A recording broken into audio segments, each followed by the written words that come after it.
কালকে রাতে তোকে ফোন করছিলাম, তোর মোবাইলটা ব্যস্ত ছিল কেন? কি রে, কি ভাবছিস? কি মোবাইলটা ব্যস্ত ছিল কেন সেটা বল। কালকে আমার মাসির ছেলে ফোন করেছিল।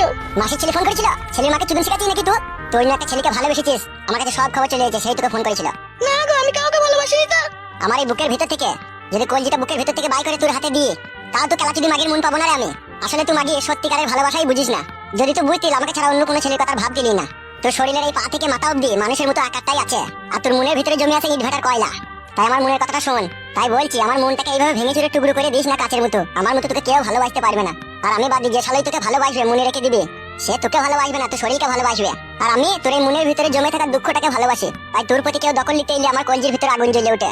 তাই বলছি মা, মনটাকে ভেঙে চুরে দিস না। আমার মতো ছেলে আর পাবি না, আমাকে ভালোবাস। আর অন্য ছেলেকে ভালোবাসবি, দুদিন তো শরীরটাকে নিয়ে ফুর্তি ফাটা করবে, তারপর দিন তোর গায়ে লাদ মেরে তোকে ছেড়ে পালাবে দেখবি। এই কলজির ভিতরে তোরই নাম লেখা আছে, বিশ্বাস করার না কর, সত্যি বলছি। ওইটা তুমি আমাকে সত্যি করেই ভালোবাসো? তোমার শরীরের প্রতিটি রক্তের শিরায় শিরায় আমি মিশে রয়েছি জান।